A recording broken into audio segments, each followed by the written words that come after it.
Moi, je regarde aussi là. Non. Bonjour, moi c'est Nathalie. Je travaille en NJ Sun for Business qui développe des projets photovoltaïques en tiers investisseurs sur le site de clients industriels. Aujourd'hui, j'interviewe François Detroux dans le cadre du podcast. Bonjour, je m'appelle François Detroux. Je suis en charge pour le Benelux de la Global Business Unit Énergie Solutions. Je suis impatient de participer à ce podcast.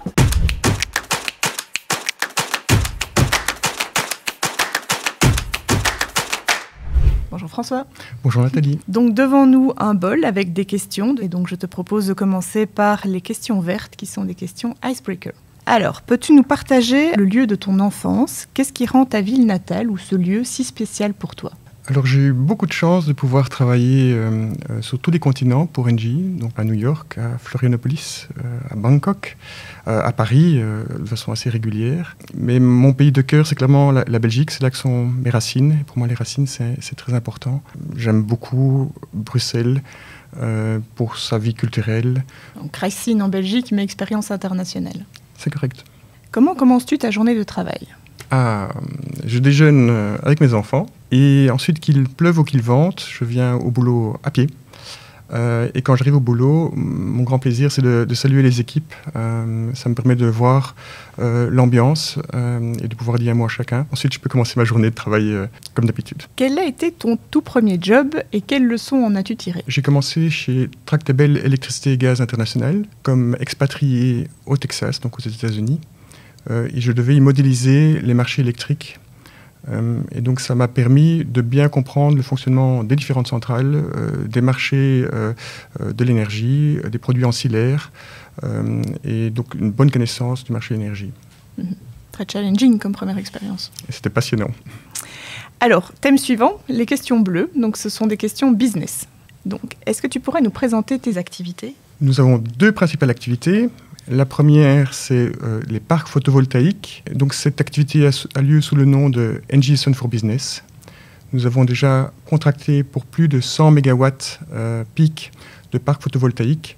Donc, nous investissons dans l'activité, nous investissons dans toutes nos activités. L'objectif à terme, c'est d'atteindre d'ici 2030 320 MW pic installés. La deuxième activité, c'est la mobilité électrique sous la marque Engie Vianeo. Depuis 1 an, nous avons installé 1000 bornes de recharge publiques. Nous en sommes très fiers.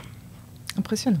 La stratégie Engie Belgium vient d'être lancée. Comment vois-tu ton rôle à jouer, celle de ton entité, pour réaliser ces objectifs? Elle se résume en 3 mots principaux, en plus du nucléaire, bien entendu. Donc c'est la flexibilité, le renouvelable et le client. Si on commence par le renouvelable, clairement, nos actifs photovoltaïques sont dans le cœur de métier, dans le cœur de cette stratégie. La flexibilité avec la possibilité d'opérer les bornes de recharge au moment où l'électricité est la moins chère grâce à ce match qui est produit par la Boralec. Nous sommes en plein dans la flexibilité. Les solutions de batterie aussi que nous offrons permettent de capitaliser sur cette flexibilité à la fois pour le client et dans le futur pour nous quand on pourra placer cette flexibilité sur le marché. Et le client, nous sommes vraiment contributeurs, nous permettons aux clients de faire leur transition, donc Energy Transition Maker, comme le mentionne le groupe. Donc nous sommes vraiment très forts contributeurs avec les solutions photovoltaïques et les solutions de mobilité électrique aujourd'hui. Oui, donc on est clairement bien ancré dans la stratégie. Nous avons cette chance, oui. Et ça contribue positivement aussi à l'image du groupe Engie en Belgique. Donc nous en sommes très fiers. Quels sont les projets de ton entité cette année? Pour la mobilité électrique, le premier objectif, c'est de s'assurer que la concession Flandre soit bien mise en opération et qu'elle fonctionne de façon optimale. Donc l'installation de 2800 bornes. Donc ça, c'est vraiment le premier objectif. Le deuxième, c'est de lancer le segment de la charge rapide sous la marque Engie Vianeo. Donc c'est des bornes de recharge que nous finançons, qui seront accessibles au public. Et donc nous avons commencé à engager 2 business developers en janvier qui sont en train d'essayer de signer. Donc on a envoyé un certain nombre de NBO, Non-Binding Offer. Il y a déjà des premières NBO qui ont été validées, des MOU qui sont signés. Et donc d'ici la fin de l'année, on devrait avoir les premières bornes de recharge rapide en opération en Belgique. Pour le photovoltaïque, l'objectif, c'est d'accélérer le déploiement des parcs photovoltaïques chez les industriels. Et nous capitalisons sur une réglementation en Flandre qui impose aux gros consommateurs d'énergie, donc aux industriels, d'installer du photovoltaïque sur leur toit. Et aussi, le deuxième objectif au niveau des photovoltaïques, c'est de faire en sorte de se préparer pour le futur, donc de s'adapter à l'évolution du marché, d'innover.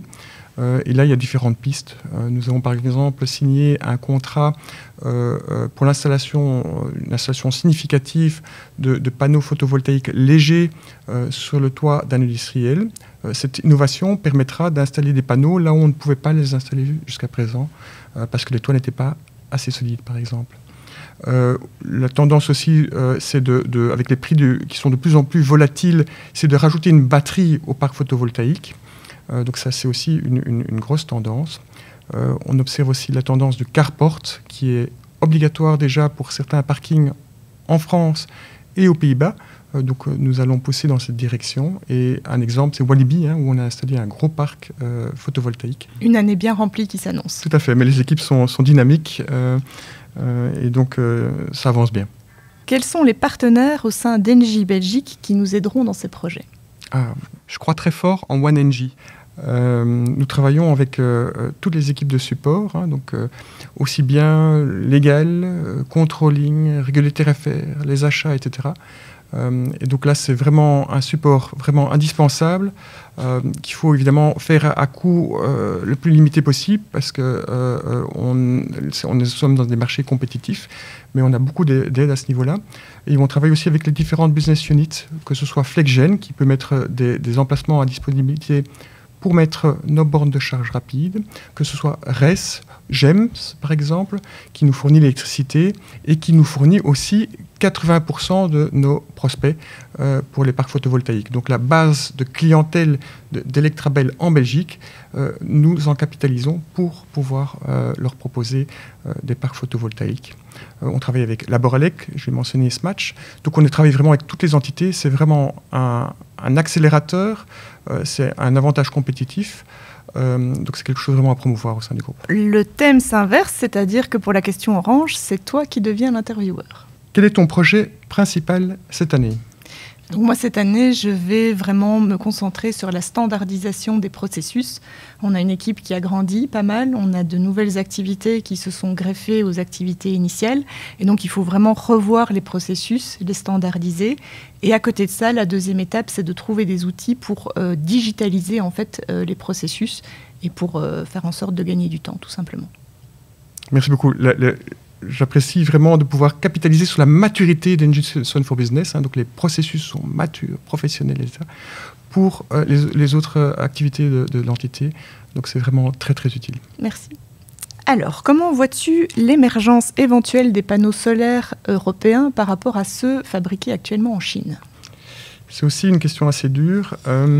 Donc l'Europe a vraiment la volonté de relocaliser l'industrie du photovoltaïque sur son territoire. Donc elle va pousser les entreprises publiques dans leur appel d'offres à s'assurer qu'une partie significative des composantes viennent d'Europe. Cependant, on voit que les plus grandes entreprises de photovoltaïque en Europe sont en train de plutôt disparaître. Donc le leader allemand vient de faire faillite. En Belgique, récemment, il y a une société qui a fait faillite aussi.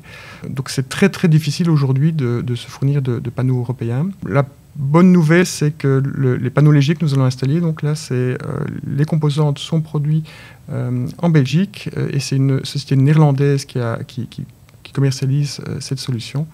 Donc j'espère que ce segment se développera rapidement pour qu'on ait une plus grande composante européenne dans notre fourniture. Évidemment, nos achats de panneaux chinois sont basés sur des critères très stricts. Donc, c'est au niveau de corporate des achats. Donc, on a des critères très stricts environnementaux, sociaux, etc. Mais pour moi, c'est évidemment insuffisant. Eh bien, François, l'interview touche à sa fin. Donc, merci beaucoup pour ton temps. Merci de t'être prêté à cet exercice. Avec grand plaisir.